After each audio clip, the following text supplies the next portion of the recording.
السلام عليكم ورحمة الله وبركاته. اللهم صل وسلم وبارك على سيدنا ونبينا محمد عليه أفضل الصلاة والسلام.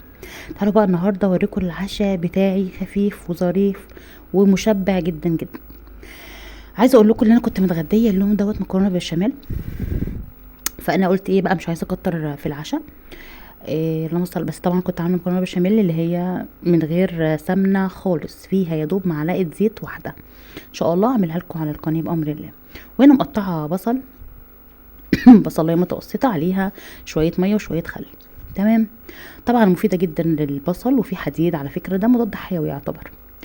هنا بقى كان معايا جبنه قريش، كنت مقطعه عليها خيار وبضايه مسلوقه ورش عليها ملح وفلفل اسمر. طبعا الملح حاجه بسيطه جدا. هنا العشاء دوت خفيف قوي قوي. على قد ما هو خفيف على قد ما هو بيشبع حلو قوي، وصحه وعافيه على كل بقى اللي تعشى زي كده. ساعات بقى ما بقاش عايزه اكل الاكل دوت، وساعات بجيب زبديه عليها معلقه عسل نحل، يا اما وبتعشى بيها، يا اما عصره ليمون صغير. عصره ليمون. تمام. عايزه اقول لكم اللي طبق البصل ده تحفه. لو عملتي الطريقه ديت جنب اي اكله هتحسي ان انتي مش محتاجه اي عيش. البصل ده كأنه بيقوم بدور العيش بجد، وحياة ربنا. هعمل لكم وصفه حلوه قوي، سندوتشات حلوه جدا جدا هتدوري عليها بجد. عايزه اقول لكم العشاء دوت انا بخلي العشاء بتاعي من 8 ل 7. من 7 ل 8. من 7 ل 8 ده اخري، وساعات بتعشى الساعه 6. يعني انا كنت الاول اخر وجبه ليا بتبقى الساعه 5.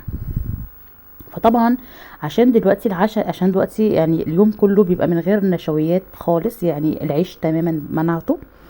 بالكم يا رب، ويا رب بفايده. عشان كده بتعشى، عشان خاطر ما تعبش. احنا كلنا لازم نعمل كده، لازم نتعشى. فالبصل ده مضاد حيوي حلو جدا ومفيد جدا، كلنا عارفين فوائد البصل. وحط عليه يجي معلقتين كده من الخل. جربيه جنب اي اكله، تحفه. طبعا حلو جدا لمرضى السكر.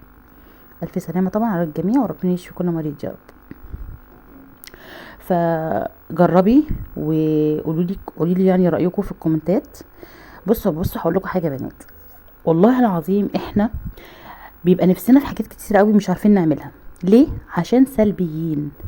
البني ادم السلبي هو اللي ما بياخدش خطوه قدام. البني ادم السلبي هو اللي مش بيحب يغير من نفسه. الحاجه التانية اللي احنا خلاص اتعودنا على الاكل التقليدي. اتحط لنا طبق رز كبير لازم نخلصه، اتحط لنا رغيف او رغيفين لازم نخلص العيش على السفره، لازم.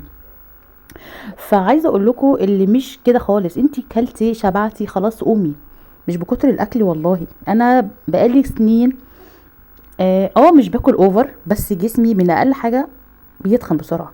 فابدأي وتوكلي على الله وسمي بسم الله وسلام.